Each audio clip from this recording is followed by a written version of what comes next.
Remember R. Kelly, wonderful songs like I Believe I Can Fly, but his sexual abuse and violence was stopped by women who said, time's up. Thousands muted him. Now he's in prison. I believe time's up for Pino. My nickname for Donald Trump is Pino, P-I-N-O, for president in name only. Now is the time to mute Pino. Stop the theft of something precious that you can never get back. Your time, your attention, minutes, hours, days, they count up. Actually, months have been stolen from all of us over many years. For heaven's sake, we need to stop it. He dominates the airways and print media and every single day solely to feed his narcissism. Nothing more. Don't let him waste your precious time. Don't listen to him. Every one of us has only so much time to be alive. Once you're dead, you're dead. No more time. Your time is your most precious possession. Don't let him steal any of it. Use your time and attention every moment in ways that you choose to enrich your life and contribute to others, not in destructive, aggravating, and frustrating ways. The serenity prayer applies here. You and I have no power over what appears on TV or in print media, radio, or the web. Pino's antics draw eyeballs and ears, attention. His outrageous behavior sucks all the air out of the room. Cable TV and other media always feature Pino in order to make money. It got him elected with lies repeated so often millions actually believed them. Many people were gaslighted. He didn't have to even pay for that exposure. Commercials bring profits. Boycott those sponsors. Again, let's apply the serenity prayer.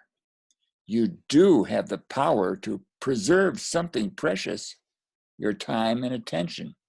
Whenever he appears, just press mute or fast forward on your remote. It's easy. If you must, glance at the words on the screen, scan the headlines, but don't listen to or read what he says.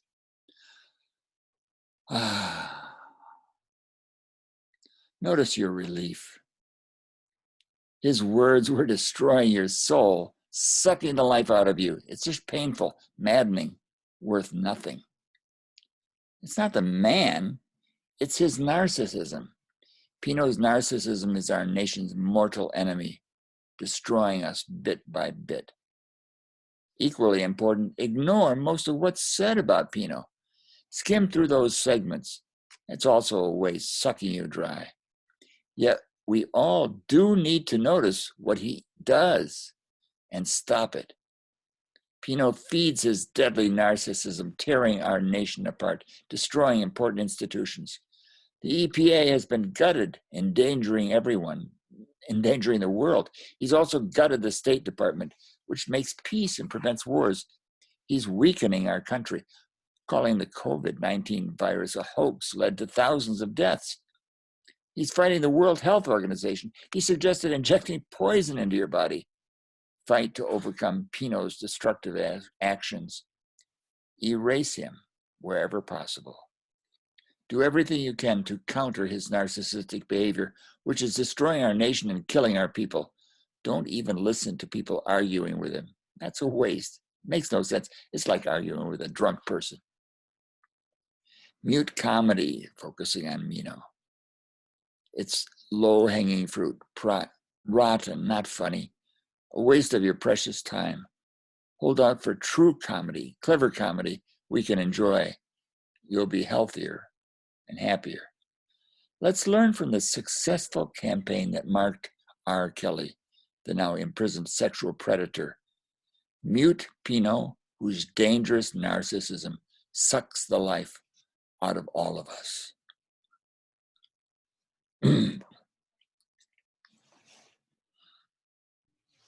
Change of scenery.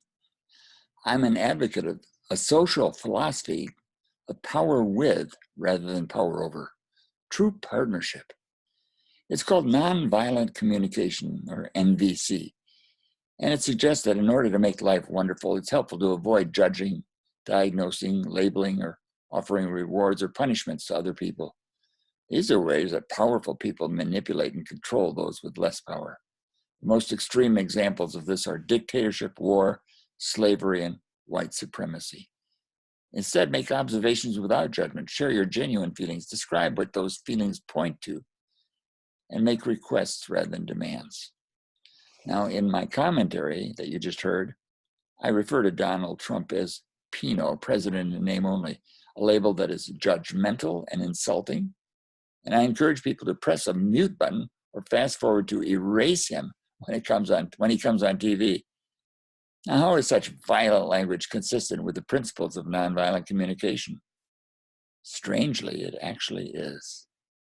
Because when Marshall Rosenberg developed nonviolent communication, he included the protective use of force as a component.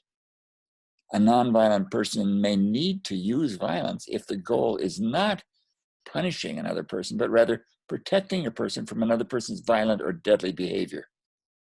I believe Mr. Trump's use of language is so destructive to listeners that we need to stop listening to much of what he says.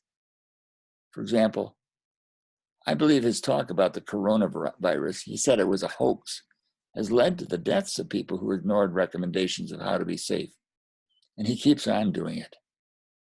The Mute R. Kelly campaign helped protect women he hurt when he sexually abused and demeaned them, even though his music was inspiring and beautiful.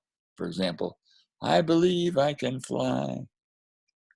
We need to protect ourselves by muting Mr. Trump, because listening to him can harm people.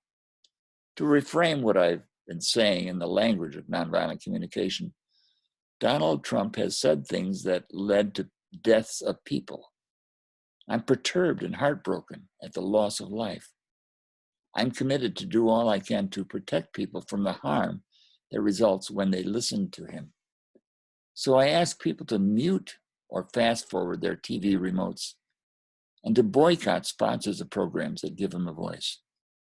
In other words, I don't agree that sticks and stones may break my bones, but words will never hurt me.